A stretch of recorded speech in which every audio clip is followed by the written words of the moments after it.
জনগণের সুস্বাস্থ্য নিশ্চিত করতে বাজেটের রেকর্ড পরিমাণ বরাদ্দ বাড়িয়ে স্বাস্থ্য খাতকে ঢেলে সাজাতে কাজ শুরু করেছে তারেক রহমানের বিএনপি সরকার।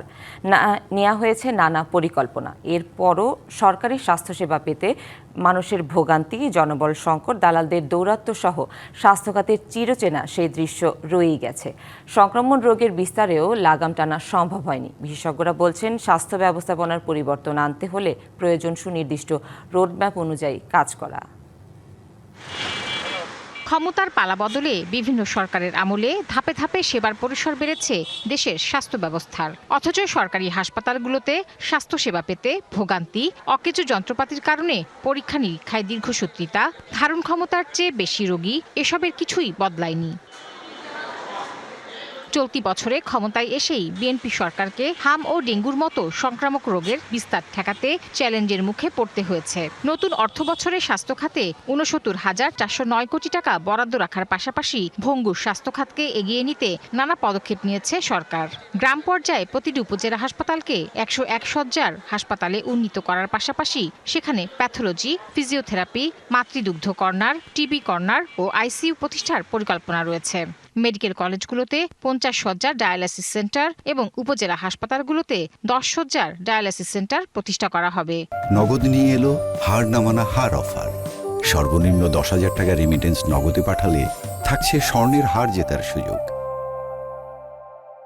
৮টি বিভাগীয় শহরে ক্যান্সার ইনস্টিটিউট এবং ৫টি বিভাগীয় শহরে শিশু হাসপাতাল প্রতিষ্ঠা করা হবে। ১ লক্ষ স্বাস্থ্যকর্মী নিয়োগ এবং হেলথ কার্ড চালুর উদ্যোগ নেওয়া হয়েছে। আওয়ামী লীগ আমলে ১৮ কোটি টাকা দিয়ে ২টা রেডিওথেরাপির মেশিন কেনা হয়েছে। এইভাবে অনেক এক্সরে মেশিন আনা হয়েছে, but there was no technologist, unplanned buy, without any planning, without any effectiveness of implementation of the expenditure. অন্যদিকে বিশেষজ্ঞরা বলছেন, সবার জন্য সুলভে চিকিৎসা নিশ্চিত করতে নির্দিষ্ট কর্মকৌশল ও পরিকল্পনা নিয়ে আগাতে হবে।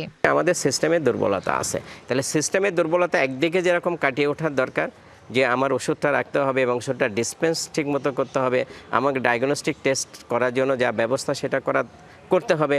এটা সরকার যদি নিজে না পারে তাহলে সরকার পাবলিক প্রাইভেট পার্টনারশিপে করতে পারে।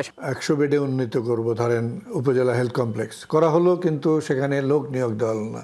ঠিক একইভাবে ডায়ালিসিস মেশিন কেনা হলো, কিন্তু সেটা ব্যবহার করার মতো লোক নেই, সেটা স্পেশালিস্ট নেই, তাহলে ডায়ালিসিস মেশিন হয়তো বাক্স খোলা হবে না। আসলে আগে অনেক হোমওয়ার্ক করা দরকার, একটা কর্মকৌশল প্রণয়ন করা দরকার, রোড ম্যাপ তৈরি করা দরকার, বিভিন্ন মন্ত্রণালয় বা আন্তঃমন্ত্রণালয় সমন্বয় করতে হবে।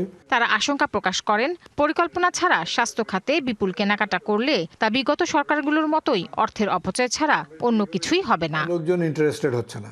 Tahsina Jessy, DBC news, Dhaka.